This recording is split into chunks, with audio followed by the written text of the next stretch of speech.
Jadi begitu teman-teman. Yang masih ragu tentang kehalalan kripto, aset kripto untuk diperdagangkan, boleh teman-teman mendengarkan apa yang saya sampaikan ini.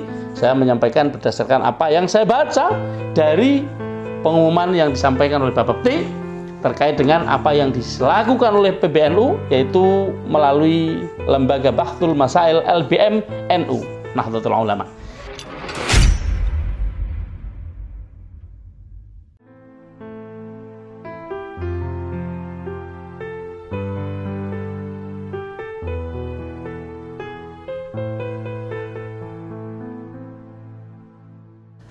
Halo, assalamualaikum warahmatullahi wabarakatuh. Selamat siang teman-teman pemirsa Sandikala. Apa kabar semuanya? Baik ya. Teman-teman, ada tidak sedikit dari teman-teman yang menghubungi saya ketika bertanya ya. Mereka pengen memulai atau pengen bergabung, pengen ikut dalam bisnis Royal Q, tapi pertanyaan yang muncul seringkali adalah apakah Royal Q ini halal gitu. Dan itu sering dari sejak saya memutuskan untuk bergabung. Setelah itu saya membuat konten-konten dan teman-teman tidak sedikit yang menghubungi saya menanyakan tentang itu. Kadang ada juga yang mau bergabung melalui teman yang lain, tapi untuk memastikan itu mereka kemudian menghubungi saya. Selama ini saya menjawab sesuai dengan kajian yang sudah saya lakukan. Jadi setiap saya memulai satu bisnis, apapun itu, selalu saya mulai dengan kajian dulu. Saya tidak asal gabung, saya tidak asal penetrasi kemudian nanti baru menilai, bukan. Tapi saya pelajari setiap bisnis itu, kemudian saya sorot tentang kehalalannya, saya sorot tentang bagaimana hukum Islam memandang bisnis yang ditawarkan tersebut. Apa basis dari bisnis itu dan seterusnya, karena dalam membuat kajian ada banyak sekali hal yang dipertimbangkan. Nah, terkait dengan bisnis cryptocurrency,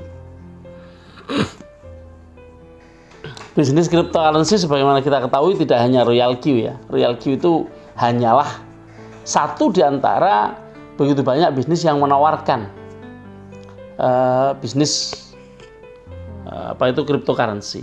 Dan Royal Q itu sendiri ya seringkali saya sampaikan itu hanyalah alat berupa robot yang membantu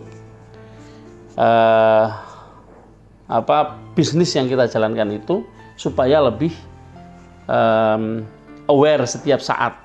Bayangkan kalau kita berbisnis Royal Q, bayangkan kalau kita berbisnis cryptocurrency yang fluktuasinya begitu luar biasa ya. Fluktuasinya itu sangat-sangat besar. Kalau tidak menggunakan alat, tidak menggunakan bantuan robot, kita tidak mungkin akan jingleng di depan HP. Jingleng apa ya?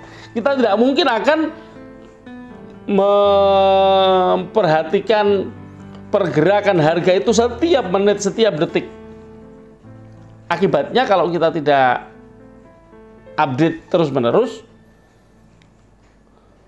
investasi kita bisa bobol gitu. Karena ketika harga turun banyak, kemudian kita tidak punya tidak mengerti kapan ini naik, kapan ini turun, karena bisnis yang fluktuatif itu memang harus benar-benar dijaga, modalnya kuat, kemudian kuat untuk nembus harga bawah untuk martingale ya, dan juga harus aware setiap saat kapan harga naik, dia harus segera dijual. Kalau naik nggak segera dijual, tiba-tiba turun, nggak ada kesempatan untuk menjual. Nah, jadi ini fungsinya robot. Ketika dia naik, kapanpun naik, si robot tahu kapan dia naik, setiap jengkalnya, setiap sentimeternya si robot tahu. Setiap milimeternya kenaikan atau penurunan harga itu si robot tahu. Fluktuasinya benar-benar terkontrol. Nah, begini teman-teman. Ada banyak teman yang menanyakan seperti apa hukumnya. Nah, karena belakangan sudah muncul hasil kajian berupa bahthul masail, dan yang melakukan adalah PBNU ya. Sebentar, saya cek yang melakukan ini apa? LBMNU, Lembaga Bahthul Masail Nahdlatul Ulama. Ini adalah satu lembaga yang dinaungi langsung oleh PBNU. Mereka sudah melakukan bahthul masail terhadap problematika perdagangan kripto yang marak di Indonesia ini. Bagaimana Islam menghukuminya, bagaimana bolehkah perdagangan aset kripto ini secara Islami. Nah, kita akan baca, ini saya tayangkan ya teman-teman ya. Bahthul masail telah menyatakan bahwa aset kripto boleh diperdagangkan dan telah diawasi oleh pemerintah. Dalam hal ini adalah Bapepti. Secara garis besar, rekomendasi dari Bahthul Masail ini pada prinsip dasar bahwa hukum dari kegiatan perekonomian dan transaksi bisnis adalah boleh. Oke, saya akan jelaskan kalimat itu karena kadang-kadang teman-teman ada yang belum tahu apa itu maksudnya. Jadi al-aslu fil asya'i al-ibahah. Seperti itulah kalimat yang tertera di dalam usul fiqh. Jadi kaidah fikihnya seperti itu. Apa? Al-aslu fil asya', pada dasarnya segala sesuatu al-ibahah, diperbolehkan. Jadi pada dasarnya segala sesuatu yang dilakukan manusia ini terkait dengan hubungan manusia dengan manusia, terkait perdagangan, terkait hal-hal yang berkaitan dengan kehidupan di dunia ini selain ibadah ya. Selain ibadah, pada dasarnya boleh al-ibahah. Kalau pada dasarnya setiap transaksi bisnis, setiap perbuatan manusia di luar urusan ibadah itu diperbolehkan, maka demikian juga perdagangan kripto. Paham ya? Perdagangan kripto. Oke. Tetapi berbagai kegiatan ekonomi dan transaksi harus mengikuti rambu-rambu yang telah ditentukan. Terusan dari kalimat usul fikih tadi, hatta yadullad dalilu ala tahrimihi, sampai ada dalil yang mengharamkan. Jadi segala sesuatu itu pada dasarnya boleh sampai ada dalil yang mengharamkan. Contoh, makan makanan apapun boleh kecuali hurrimat alaikumul maitatu waddamu walahmul khinzir wa ma uhilla li ghairillahi bih. Nah, itu ada dalil yang tiba-tiba muncul melarang makan apa? Hurrimat, diharamkan, alaikum, atas kalian, al-maitatu, bangkai, makan bangkai nggak boleh, wadamu, makan darah nggak boleh, walamun khizir, makan daging babi nggak boleh, wa ma'uhilla li ghairillahi bih, dan apa saja hewan yang halal yang disembelih tidak menyebut nama Allah, tidak boleh, haram. Tuh, semua makanan halal kecuali apa? Yang disebut tadi. Nanti masih ada lagi, masih ada terusannya itu. Itu hanya saya sebutkan contohnya. Itu yang dimaksud dengan kalimat yang ini. harus mengikuti rambu-rambu yang telah ditentukan.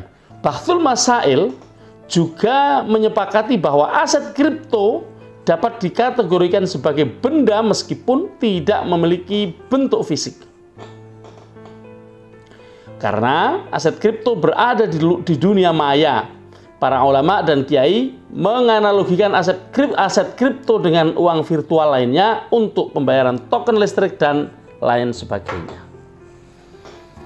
Teman-teman, semua tentu sepakat bahwa ketika kita membayar listrik prabayar itu kita beli token namanya, yang muncul apa? Angka. Ketika angka itu dimasukkan ke dalam meteran listrik lalu enter, jadilah listriknya nyala. Ini saya berkali-kali menganalogikan ini. Analogi di dalam Islam merupakan salah satu dari sumber hukum. Apa? Qiyas namanya. Qiyas itu analogi. Gitu ya teman-teman ya. Oke, ini saya baca sambil menjelaskan supaya teman-teman yang menyorot dan khawatir ini tidak halal, ini bisa mengerti tidak hanya berdasarkan tulisan yang ada di sini. Ini tapi juga penjelasannya. Nah, ini dijelaskan di sini, Bahthul Masail adalah suatu forum kajian Islam yang diselenggarakan oleh Islamic Law Firm dan Wahid Foundation, menyatakan bahwa aset kripto diperbolehkan secara hukum Islam setelah kiai dan ulama dari Bahthul Masail serta para stakeholder berdiskusi melakukan jajak pendapat. Jadi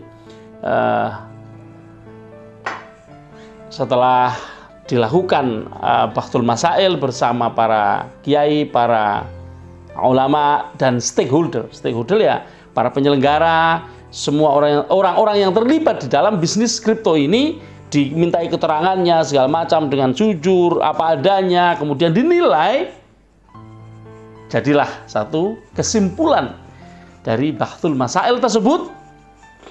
Apa sih Bahthul Masail? Bahth artinya mencari atau membahas. Bahth itu membahas. Jadi kata-kata al-bahthu itu bahasa Arab, tapi bahasa Indonesianya adalah membahas. Bahas ya. Membahas apa? Al-masail. Al-masail itu jamak dari masalah. Masalah bahasa Arab dan bahasa Indonesia masalah.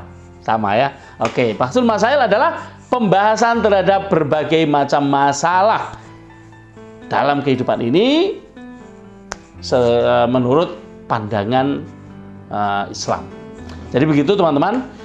Yang masih ragu tentang kehalalan kripto, aset kripto untuk diperdagangkan, boleh teman-teman